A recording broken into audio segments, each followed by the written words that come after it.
The broadcast is now starting. All attendees are in listen-only mode. Hello and welcome to today's webinar. I'm Nick Solovich of Subprime Auto Finance News and Buy Here Pay Here Report. In today's webinar, building connections and making sales with game-changing customers, we're going to learn more about this topic from Mo Zahabi, the Director of Product Consulting with VinSolutions. So without further ado, here's Mo Zahabi. The webinar floor is now yours, Mo. Thank you, Nick. Again, my name is Mo Zahabi. I am the Director of Product Consulting with VinSolutions. A little bit about me before we get into our topic. I worked in automotive for well over 10 years. Honestly, I've been around it most of my life. My father's been in the industry for well over 30 years now.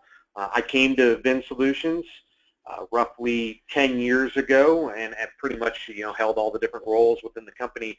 Now, my primary role is working with customers on a day-to-day basis to get a better understanding of what the market is putting out there and how we can adjust and handle that moving forward. Now, today's topic has a lot to do with that. It's building connections and making these sales with game-changing customers. And this is really about how we treat these customers. So this really poses a question, and that question would be, who do we think the modern day customer is? And with this one, it is obviously a very broad topic, but I think we can all agree that not all customers are the same or sold the same way. For years, in dealership, I believe this is a major issue. It's something that I ran into personally when I worked in dealership, and I see when I go in to purchase a vehicle today, the dealership has a standard method. It's taught by a guy who's been there, and he's been doing it the same way for each customer that's walked through the door over the past 30 years, and it shows when you walk into those dealerships. They have that philosophy of get them in here and sit them down, slow down their roll, and whatever you do, don't tell them anything. So, who is the modern customer?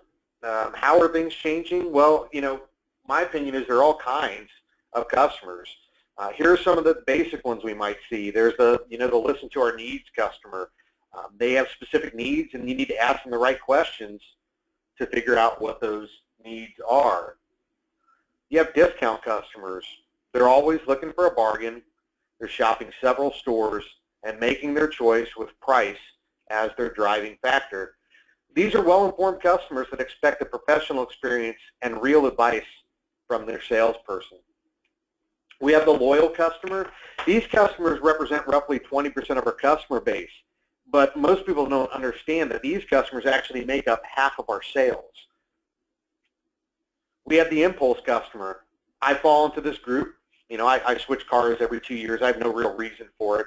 Obviously, this segment of customers is a dealership sweet spot, but we have to build a relationship here first. This is the customer we call, we do pull-aheads with. They're the perfect customer. And then tech-savvy, the hipster, word of mouth, But what do all these customers have in common? Well, no two modern customers are the same. All customers are unique.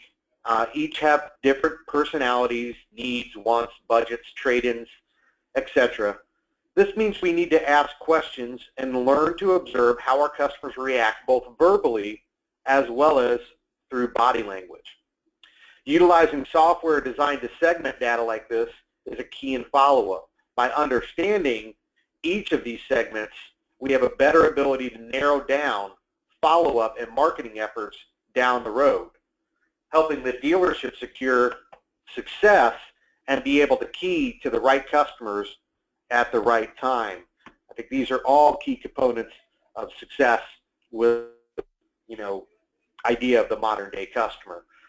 So with that, they all have similar expectations. They want personalized sales experiences, full disclosure, self-guided sales processes, and they want respect that they're well informed, because let's be honest, there's a lot of information out there. Customers today are engaging peers and social media to learn more about their own needs. things that they didn't ask before because other people pose the question and then they see the answer and they add that to their repertoire when they go into a dealership. With these new expectations of the dealership, more transparent, streamlined processes are standard expectations. And also, as technology continues to advance, they're expecting more of a personalized experience tailored to fit who they are as an individual. So all key characteristics of what these expectations are moving forward. But their expectations, they're not the only concern for the dealership. I mean, we have dealership concerns like time efficiency and our sales quotas and adapting to various buyer needs and personalities. And of course, traditional sales tactics disappearing because we do have to play more to the customer. So when we think about this, you know, time efficiency, that all-day customer, I think that anybody who's worked in a dealership has been involved with the marathon. Customer comes in on a Saturday, eats up my entire day. You know, it can be very demoralizing because instead of one sale, I could add 2 or 3. Then we have, you know, sales quotas. You know, get me another customer. This one's wasting my time. I know I've been there before. And then adapting to various buyers' needs. So these are really ones of understanding the customer and recognizing the fact that they aren't the same and that we have to handle them differently. And this doesn't mean changing the dealership or the business altogether, just the approach. You know, I'm very big in baseball. I coach baseball, and in baseball, you know, if you keep striking out, you don't stop swinging the bat. You just change your stance, you get your hands back, you swing down at the ball. The point being, we all need to make adjustments, even if they're minor ones. And then the old methods in the dealership, the traditional sales tactics, they're gone. You know, throwing the keys on the roof. I remember being a kid and watching my dad do that. You know, customers would come back to the dealership, and the first question they'd ask me is, do you have my driver's license? Well, yeah, I put it in my back pocket because I knew you'd come back. I mean, we can't do that type of stuff anymore in the dealership. So with that, we have the modern sales model. And, you know, for me, there are 5 key points here. We have the single point of contact. This is really that peer-to-peer, grave to grave sales process. Fortunately, I was allowed to do this in the dealership all the way from the meet and greet through the needs analysis to the walk around, all the way through spinning paper. This process allows a salesperson to develop a relationship rather than multiple handoffs through the process. Now, we also have the one-price store, and I think the real reason for the one-price store is many shoppers view haggling or negotiating over a new car to be the worst part about buying a car. And they're doing this just to avoid that altogether. As a result, the dealer that advertises no haggle pricing will find favor with those shoppers that don't want that traditional car buying experience. We have the redesigning of dealerships. These are destination stores. Personally, I think this works. You know, if I'm going to be waiting on my car, I want somewhere comfortable to wait. I want to be able to watch sports. The other part of this is, you know, once you get past the point that you're paying for the building, all I know is that my kids enjoy it at that point. You know, they come with me. They enjoy refreshments. You get a chicken panini while they're waiting for that oil change to take place. So, you know, those destination dealerships, I think, really do play well to consumers. Lose the desk. You know, this is more consultative selling than that, you know, face-to-face badgering of a customer.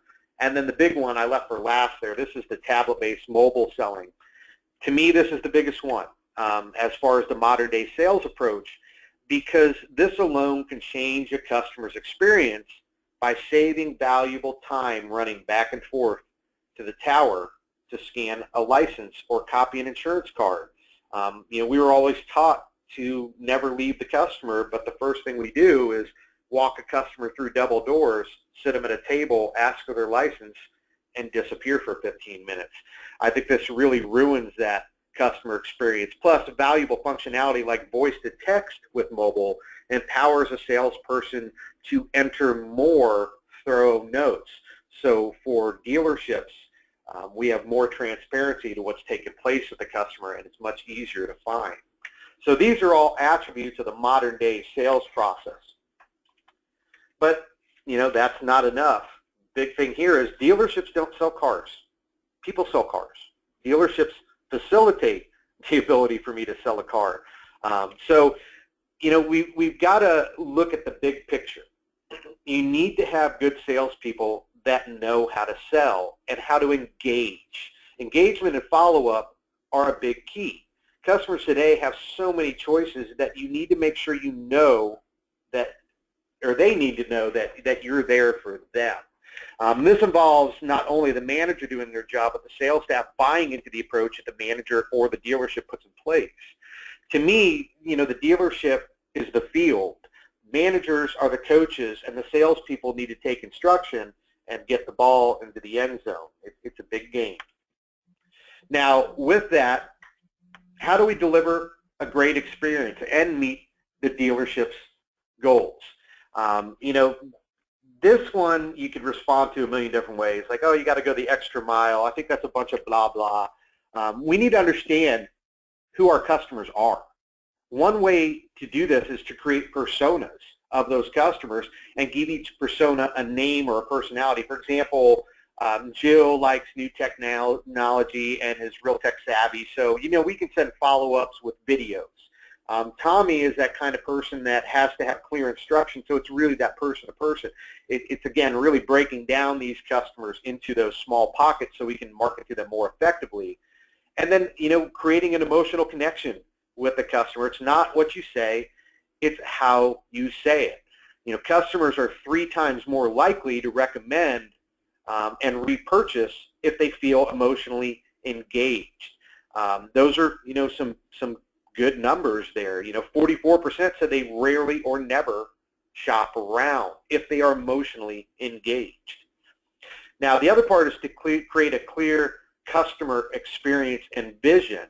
So we need to understand that moving forward, we have principles in place, and these are the ones that drive the behavior of the organization.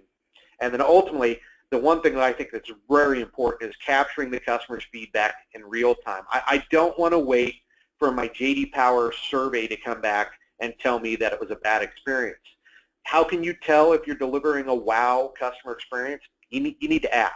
And ideally, you need to do this in real time. Post-interactive surveys can be delivered using a variety of automated methods to get through to a customer, whether it's an email or a call. But make sure that we're capturing that so we can really adjust to it in a real-time fashion, not with our typical delay. So this poses a question.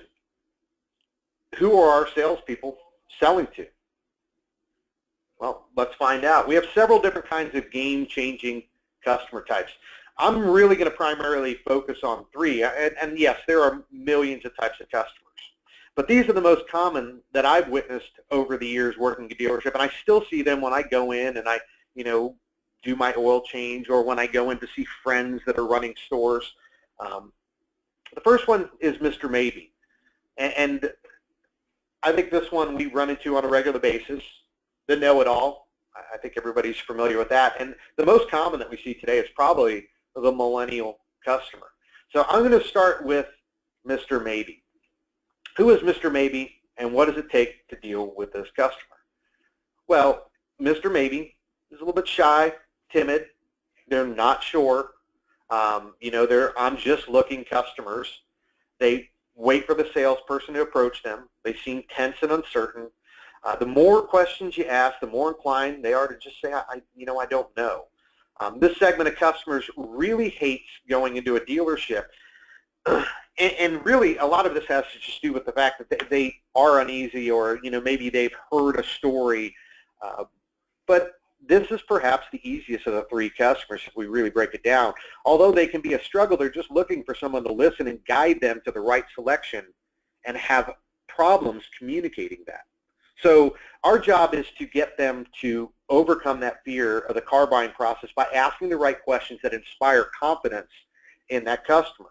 The great part is if you ask them straightforward questions, they'll respond. So a needs analysis is a must, and I'm not going to lie, this is a process, and it could take some time, so you do have to be patient with this customer. Once trust is established, though, this customer can become overly friendly, so again, you need to control that sales process. and the direction of the sale, and avoid at all costs things like the hard sale, because you will lose this customer. So Mr. Maybe, there's a business impact here and obviously a metric if we can capture this customer. The business impact, I think, is the big one here, loss of time, because we do have to slow down our traditional approach. They, again, have an inability to make a decision, so that does slow down the sales process. And this customer won't return if they're uncomfortable. They will go somewhere else. Now, the measurable metric here is we have a great retention rate. But again, these two really offset each other. It's that wasted entire Saturday afternoon with the marathon customer. It does take a lot of work, and unless you have the right salesperson asking the proper questions, open and close end, we can run into some issues. So things like, what do you do for work? What types of activities do you enjoy in your free time? Do you have kids? Do you have pets? How much do you drive? So these are all things that we can get that customer to communicate to speed up that process, because again, that inability to make decisions is a big part of this. And again, I've had quite a few of these customers while I was in dealership. The thing is, they are great repeat customers, and they also bring a lot of friends and family members, so they are worth that extra time that we spend with them. Now, a little statistic here, 81% of customers are less likely to buy if a salesperson's too aggressive, and this customer segment is extremely representative of that. Things like, you have to buy today to get this deal, the old takeaway, can't do it. Well, someone else is going to buy it, or you know how much we're losing on the deal. Honestly, I don't care how much you're losing on the deal. So those are things that maybe we need to avoid with those customers, or we could lose them. You need to see confidence and show them that you're there to help them and that they're in the best hands possible, and assure to provide them with reliable information that will give them the great experience that they're after. So these are all key attributes, and again, I think this is a really great statistic, though, showing why we need to avoid the old practices there. Now, closing Mr. Maybe, a lot of things we can do here, and first off, we need to perform that needs analysis. We have to ask the questions. We need to restate the customer's concerns and show them that we're engaged. Proving to a customer that you're actively listening, I think, is a huge part of the process here. Become a trusted business advisor. Give the customer more confidence, empower them, and then be sure to educate. So here are things that we should do. Respect, patience, service, not sales, honesty, and be attentive. And things that we really need to think about, trust. A probable reason the prospect is hiding the true objection is because they don't trust us enough. So we need to be truthful. By establishing trust, we may get that prospect to reveal their real objection. And then we need to find some common ground, and obviously we understand that part of it, but the thing here is, by finding that common ground and establishing trust, we find the real meaning. And you have to remember, I have to think about it. Yeah, it could mean no, or it might just mean I'm not ready to buy yet, but we also have to understand that it could be a stalling tactic. So, let's get a better understanding there and figure out which one it is. So I'm going to give you a little dealer success story here. The car of interest here, Ford Escape, Ford Explorer.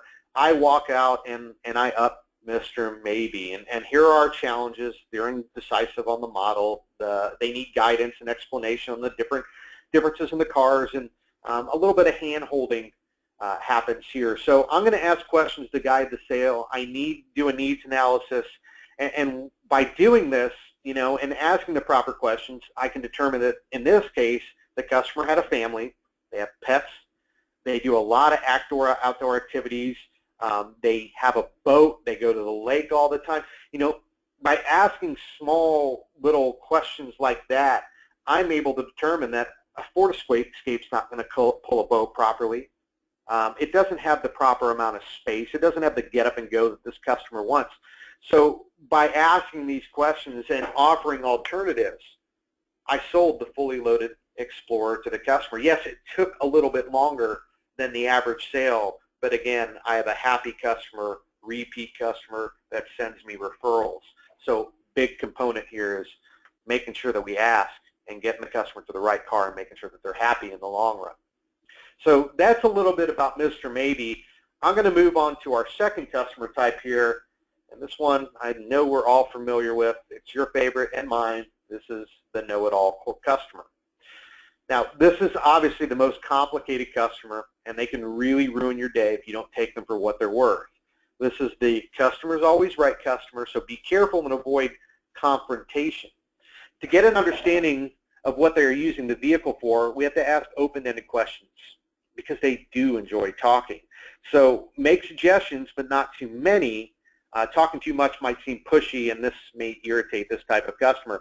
Now, another part of this is using body language and let this customer know that you understand where they're coming from and that you're there to work for them. Remember, with this group, never take it personal. They'll find a defect in the smallest of details. So what's that boil down to? Well, they want to control the conversation in the sales process. They question everything. They're extremely skeptical. They know what they want, and they're going to be confrontational. And oftentimes they're impatient, and they could cause a scene if they don't get things their way. Their internet's their guidebook, and they're never wrong. Some things you might see is, I know what I want. I want it in blue. The internet said I should pay less. I'm sure that, again, we've all heard these things from this customer base. So where does that take us? Well, it takes us to the business impact and, again, the measurable metric with this customer. So with this one, we have that loss of control, and this may involve other departments to come assist. I might need that extra manager TO, or I got to pull my F&I officer out of the box to come calm my customer down and explain their options. This can ultimately drive down the price because we're trying to keep the customer there and keep them happy. And then we have customers that suffer because they're waiting for the resources that we've pulled away, the manager, the F&I director, whoever it may be. The measurable metric here is gross profit margin, and obviously that may drive down. So what happens when this person comes into your showroom? They're going to seek to beat you down. No matter how good the deal is, they drive down the price. It's the lowest profit margin because they're confrontational. This customer has shown they value more being informed than the average customer, and start by acknowledging them because they've done the research. After all, they've come to your business rather than another store. They've clearly started off at a better point here, and maybe we should recognize that a little bit. Little statistic here, 73% of customers wish they had one fixed price for a car so they didn't have to negotiate. So this is really a shout out to the one price stores. They document the process. The customer has a clear understanding of what's going to take place. And while the price of the car may be set, they still have a business there of financing and servicing the car. I think there we have an advantage to the dealer because most consumers don't think about that end. They think about the difference in the car or what my car is financed at, so on and so forth. So closing the know-it-all. With this one, we need to show commitment. We need to be very knowledgeable on our product as well as have a view of the competition. And I'm not just talking about new cars. I'm talking about used cars as well, and recognizing that maybe we do have comparable cars on our lots, but here are the advantages to buying from me, and really letting this customer run the show. So with that, here are some things that I think we should do with these customers. And one, we got to remember to be polite, stay calm, and don't take it personal. If you don't know the answer to something, don't make it up. Go ask. But don't go too many times because you will lose credibility. And then respect the research they did. Don't disregard it. Stay on point. Show good quality and performance of the products. Don't interrupt them. Competition, and this is, again, one where I think it's very important, pricing. Cars in the inventory, whether they're new or pre-owned, it's irrelevant. We need to understand our inventory better as well as what's out there. For example, what's in a 20-mile radius and how does the car that I have stack up against that? So this means you need to know your market and utilize the proper technology to make sure that you're sourcing your inventory properly. And then, as much as they want to talk, I'd let them talk. If they're saying something that's contradictory to the truth, simply present the facts in a concise and possible way. Don't be arrogant about it. And make sure that this customer understands that you're on their team. So let's discuss a success story with this customer. And I'm not going to lie, most of the time, this customer is going to leave with what they come in on. And in this case, I put the car interest as a Lexus IS 250. The challenge is that we have price expectations are unrealistic. Well, I saw an invoice out online. And that doesn't mean it's the right invoice, or maybe something changed, or there's different packages. So we need to make the customer understand that there could be a discrepancy there. Hostile and aggressive, they only want to work with the manager and they have time constraints. Now, the response is, involvement of F&I and the management lowered the price and other customers waited. Again, these are things that we're going to have to understand we're going to go through with this customer. So it is, again, important asking them certain questions. Is color a major concern? Have you secured financing? Do you have to have the all-wheel drive? After asking basic questions like this customer come in on the IS250. They left with the IS250. Of course, we discounted it, but we were able to get the customer to accept a different color because they realized it would save them a few dollars by buying an in-stock unit. And ultimately, we had a satisfied customer. So again, can be a little bit complicated, but if we handle them the right way, it's going to result the way that we need it to result, and that's with a sale. Now this leads us to our last and final type of customer on the day, and this is the millennial customer. This is actually my favorite segment, even though I don't fall into this group. If we can make this customer happy, we make money, and that's just based on the odds, the statistics, because there are approximately 10,000 millennials turning 21 every day in the United States, according to Time magazine. These millennials are the largest generation in our planet, and as the baby boomers taught us, the larger the generation, the greater the influence over norms, expectations, and behavior. With the millennials will come and have already started to establish mega change, what's going on in our industry. A really neat statistic, and I was kind of blown away, but these numbers are accurate. It's pretty amazing. Millennials spend $1.5 trillion annually and will account for 40% of car sales within the next few years. The millennial generation is the largest generation in U.S. history. Yes, they're bigger than the baby boomer generation. And they'll reach their prime working and spending years soon. So, the impact on the economy is going to be huge. Their annual spend in 2015 alone is expected to be $2.45 trillion. And by 2018, they'll eclipse the baby boomers by spending approximately $3.39 trillion. So by 2018, millennials will have the most spending power of any generation, according to Bazaar magazine. So the millennial customer. Now, this customer, they ask questions, and they embrace technology. Their phone's always in their hand. They're difficult to read. They don't make a lot of eye contact, but they are brand loyal. The thing here is they need to understand everything before moving forward to the next step in any process. So with this customer, we really need to take the time to respect them and ask the questions to let them know that you're there to try to help them, and it's more than just trying to sell them. We need to ask them what their interests are. We can tell if they've landed on the right or the wrong car based on a lot of those questions. We need to explain the options on the vehicle. We need to highlight things like new technologies, because obviously this group is very tech savvy and have grown up with technology in their hand. They need to get a little more assistance in things like purchasing programs or vehicle protection, because we don't put a lot of that documentation out online and they haven't been exposed to it.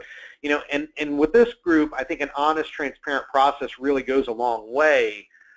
And if we explain the benefits, if we explain pricing and safety, and we know our competition, we're going to be much more successful. And then body language is a huge deal with them.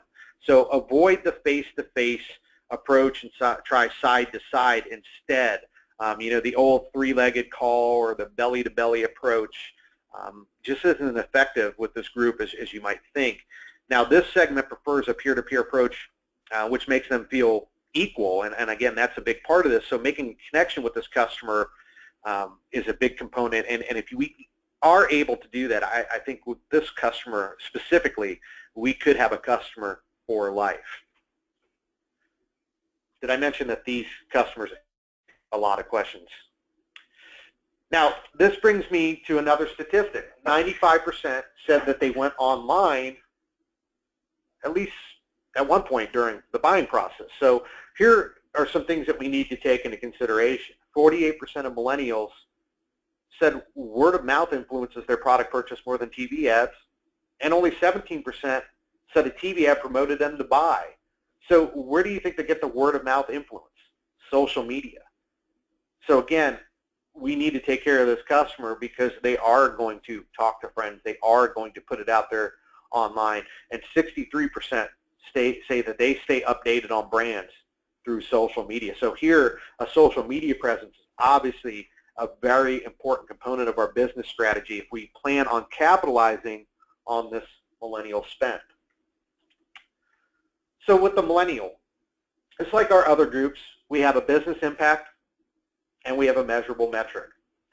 Now, the business impact is really, again, it goes back to that online reputation and that word of mouth. A poor or below average experience will likely write negative reviews, and we need to go above and beyond to provide a positive experience to these customers and give them a reason not only to buy but to come back and recommend. Now, measurable metrics, positive online commentary, social media reputation, these are all huge, huge components of what the millennial bring to the table. 33% of these customers rely mostly on blogs before they make a purchase. So this is the first generation of digital natives, and their affinity for technology really helps shape how they shop. They're used to instant access to price comparisons, product information, peer reviews. I mean, just go type, what car should I buy in Google, and you'll see, how much is out there. This is a really, really big part of the industry right now. So millennials don't always look like this. They can look like this also. So we have a preconceived notion of what millennials are, but be careful. There's also a new generation of customers adopting principles from millennials. They aren't always what you're used to seeing. Living your life online gives you access to information, and demand is becoming an everybody mindset, and we're referring to this as that Generation E. And I can tell you, firsthand, my mother happens to be one of these people. If you, started to interact with my mother online and she did not tell you what generation she's from, you'd be very confused because of the tactics that she uses, because they're much more in line with how the traditional millennial does that. So we really need to recognize that the older generation is informed more now. There's more access, and they're starting to show a lot of the same characteristics that millennial segment is showing.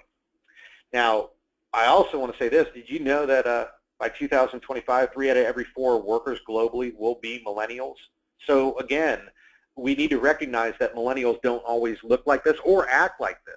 They might take on some characteristics of other segments, Mr. Maybes, the know-it-alls.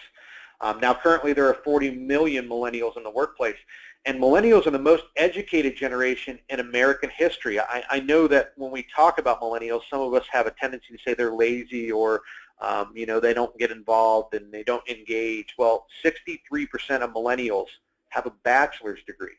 So, big thing. Millennials don't always appear or look or fall into that definition that we've placed on them over these years.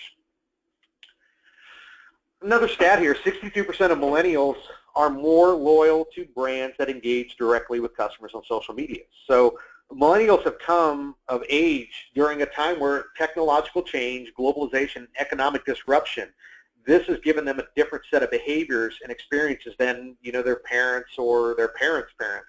And according to Forbes, millennials in the U.S. are 7 times more likely to give their personal information to a trusted brand than any other brand. Now, think about that. What can we do with that data if they trust us? Now, this brings us to closing the millennial, and we talked about a couple things. I think the big one here for me is shoulder to shoulder versus that belly to belly approach. I don't want somebody in my face, and these group of customers, they've been taught the same way. So make sure that we're not doing that. Be more consultative. Involve them and allow them to have a role and let them speak their mind. And then show them that you're an engaged member of the community. And that's, again, very important. They need to understand that we brand ourselves differently because we understand how brand loyal they can be. So here's what I do. I'd appreciate the salespeople who provide information without a pressured sales pitch. So, being sensitive to that sales pitch and making sure that we have the right salespeople in place to do that. Dealers tend to over-communicate and don't respect customers' preferred method of communication. So do you want to be text? Do you want to be emailed? Do you want me to call you? And I can tell you personally, the best way to communicate with me is text. So don't call me. Now, the second a customer here senses aggressive or shady behavior, they're out the door and they're going to talk bad. So personalized experiences and recognizing the individual are extremely important. Asking the right questions, personal questions too, and then understanding that the customer is trying to accomplish and reaffirming that you heard what the customer wants and bringing them to the right car. So again, it's actively listening. Now, customers don't always know everything, and you need to personalize on the back end as well, so things like extended warranties. And remember, embrace technology, be relevant, be authentic, don't waste their time, be transparent, be responsive and easy to reach. And again, that preferred method of contact is extremely important there. And then participate. Public perception obviously matters, again, with this customer being engaged. The community is a big, big part of this. So this leads us to our dealer success story with this customer. And again, we need to ask a lot of questions with this customer. It will take a little bit of time. They can be difficult to read. But if we understand the customer's interests and patiently respond to these questions, we're going to be much more successful. So if Gen Y came into my dealership with the notion of what they wanted to buy, I'm still going to ask questions. So are you looking for something fun? Are you looking for something sporty? How much driving do you for work? What do you do on the weekends? Do you have pets? Do you like the outdoors? How are you going to be financing? These are all things that would ask. And after asking some basic questions and understanding what the customer is after, we can determine that the customer wasn't aware they needed more space than they originally thought. The car was underpowered that they were looking at. And based on that, I showed them a different vehicle. They came in on a Jetta. I put a Tiguan in front of them. They loved the sportiness, the 200 horsepower engine, and we happen to have a certified pre-owned unit. So it was sporty enough, but more functional, and we were able to save them some money and have a warranty packed into that just by asking the right questions. So ultimately the outcome, sold the Tiguan, and we get positive online reviews because I really engaged with the customer. I pulled back the sheets and I found out what they were really in my store for. So these are some important things that we need to think about again during this process. So how do we make this all work together? And really, what does this all mean, and what can I do? Well, a big part of this is training.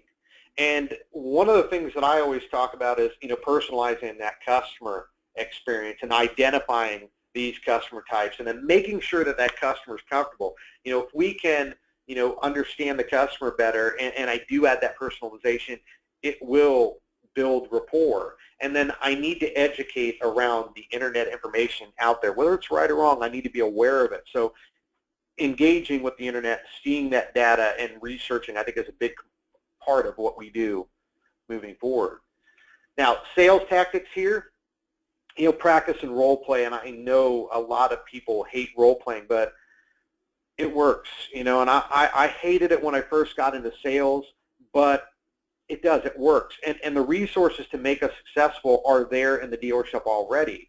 I mean, role play doesn't have to just be with an employee and a manager. We can utilize the different salespeople who themselves, fall into these different segments of customers, and they have unique behaviors and characteristics.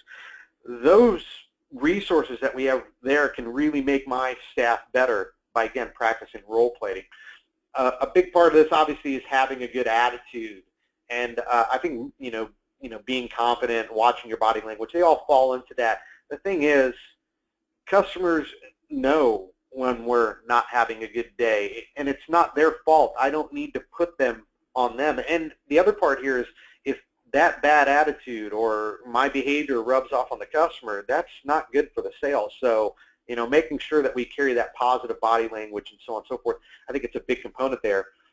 Understanding the product, this is obviously an area in dealership where we do have a weakness, and I'm talking about not just knowing my inventory, knowing the other dealership's inventory. I sell Toyotas, but I understand Hondas and Nissans because there are direct competitors. Those are key attributes with these sales tactics. Treat the customer like they're a friend, and don't fear rejection. I mean, rejection, it's going to happen in automotive. I mean, when we talk about this one, I talk about this a lot again because I coach, and I say to the kids on my baseball squad, if you achieve 3 times out of 10, you're a millionaire in baseball. You've got to understand that failure is a big part of this. Now, do I want to lose 7 out of every 10 customers? No, my closing ratio should be better, but I can't let the fear of rejection take me out of the game. Now, if we get it right, we're going to see some things. We're going to see increased sales. We're going to see a better ability to build relationships with these customers. And with that relationship, that's when we can start to ask for things like referrals. We have higher retention rates and a rise in customer satisfaction. And obviously, there's more to this than just the sale. There's pre-sale, where we capture initial contact. There's the sale phase, obviously post-sale, and what we do to stay engaged and hopefully the resale of this customer to help complete that cycle. This again takes training, the right software, and the appropriate vendors in place in conjunction with a team that's bought into the direction of the dealership and the leadership in that dealership that they've put in place. I think it's a big component here. So, hopefully everybody got a little bit out of this. I think it's a great topic, but I'd love to open it up to any questions, and I really thank you for your time. Excellent presentation, Mo. That's Mo Zahabi, who is the Director of Product Consulting at VinSolutions. His contact information is there on the screen to reach out to him in various ways. And we'll take a couple of dealer questions now, but certainly Mo is open to any follow-up questions that you might have later, or if you brainstorm with the team at your dealership and come up with something that want to have answered, Mo is open to taking those questions afterward. And Mo, to get our conversation started here, just what do you think are some great strategies to best identify the customer who just walked in the showroom, and how cautious do you have to be as not to possibly prejudge that person who just walked in the door? Well, I think, Nick, the most important thing there is to take your time. You're not going to be able to basically undress a customer's body language within the first 2 seconds of seeing them. I mean, some you may be able to, but probably 90% of the customers, we're going to have to give them a little bit of time to really show us who they are. And again, it really comes into asking questions and not prejudging. I think if we prejudge, we do really ruin it for ourselves. I think you're a Mr. Maybe and you happen to be a know-it-all. That can be a problem. So again, just asking those questions to really bring out who that customer is there. So I think that's really the best way to do it. Is just take your time. Yeah, obviously observe body language, but ask the open-ended and closed-ended questions that are really going to bring to light what this customer is there for. Very good, very good way to approach it. Another inquiry here. A lot of dealers who have joined us are part of a dealer group. What would you say are perhaps some ways to approach this topic when a store is part of a dealer group that might have a wide array of brands within the group or different markets? How would you recommend to managers who are part of a larger dealer group how to handle these potential customers? Well, I think you need to have a lot of transparency in the software systems that are installed in the dealership to really give you some visibility to the type of customer that you're dealing with, because they may have been in one of your other stores. And this has personally happened to me before. I'm a very casual person when I go into a dealership. That's just the way I am outside of work. So I have happened to wander into a Lexus store in town that's part of a group where I bought cars before. I wandered in wearing, cargo shorts and a T-shirt, and after being on the lot for 15 minutes, I wasn't up, and I finally walked inside and said, hey, I wanted to look at this car, and the salesperson handed me a brochure and said, here you go, and walked away from me. Those are things that if they had the proper software in place, all they had to do was ask me my name, and they would have recognized that I bought 15 cars from their dealer group in the last 15 years between my wife and I. And they really could change their approach. I mean, just having that visibility to what's happened in the past and being able to respect that moving forward. I think that's a big part of this. And then, with dealer groups, depending on how these dealer groups are set up, do they allow their salespeople to cross-sell, and are they educated across those brands on how we cross-sell? I think that's another key component, and it really, again, comes down to the manager putting the right process, and as a dealer group, having that type of process flow across the stores. I mean, still allowing the individual personality of the dealer group, but knowing that if you walk into a Acme Motors and then you walk into my other Acme store, you're going to get the same type of experience and treated the same way. Excellent, excellent. That's Mo Zahabi, who is the Director of Product Consulting at VinSolutions. Our webinar again today, Building Connections and Making Sales with Game-Changing Customers. And Mo, his contact information is there on the screen. And we'll close here with one more dealer question, Mo, is as stores look for the best personnel to staff their stores as best the way possible, what do you see as strategy that's worked for other stores as far as to find those key salespeople who can carry out the strategies that are successful? It's kind of a sensitive question because I don't want to alienate a group of our salespeople. But, I mean, for me, we treated this a little bit differently. We kind of looked outside the box because one thing that we recognized that was that there are good salespeople that just don't happen to be selling cars right now. So, I kind of paid attention to what was going on in the dealership, and I look at the people that actually would adopt process. And obviously sometimes we have old car dogs. They don't want to, jump on the bandwagon. Some of them do, and I've seen some really successful, people that have evolved with how we do business today. But for me personally, I used to look a lot outside. I would go to areas that are avenues that I felt comfortable. My background's in computer science. So I would go to places like Best Buy, or we have a Nebraska Furniture Mart close to us here in the Kansas City market. And I would find these kids, or these, millennials most of the time, that had a real great sense of product knowledge and really understood what they did and had that enthusiasm. And then I would explain to them how much more money that they could be working and making in automotive. The thing with them was they weren't tainted by bad habits or by old car dogs trying to scare them into doing things a different way. They were very impressionable, and they seemed to always do it the way I told them to.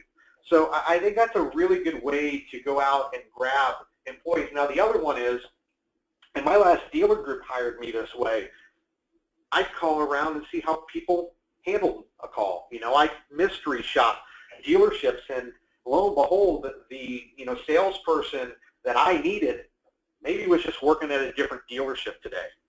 They may be working for me next week, though. So, those are all different things that I look for. For me, though, it's about body language. It's about enthusiasm. It's about being coachable and impressionable, and then buying in. So, again, I think there are a lot of different ways to go about it, but I think sometimes dealerships rely on what they have sitting in front of them rather than going out and sourcing talent. And I hate to use too many baseball analogies, but, you ever heard of a scout? They work. So maybe we should scout the competition, and if I really want to make a good team here, maybe I just recruit some of your players. Excellent. Excellent job. That's Mo Zahabi, who's the Director of Product Consulting at VinSolutions, sharing ways to build connections and making sales with game-changing customers. So, Mo, thank you so much for the great information and all the baseball analogies as well. Thank you so much. Thank you, Nick. I appreciate it. Thanks, everybody, for joining.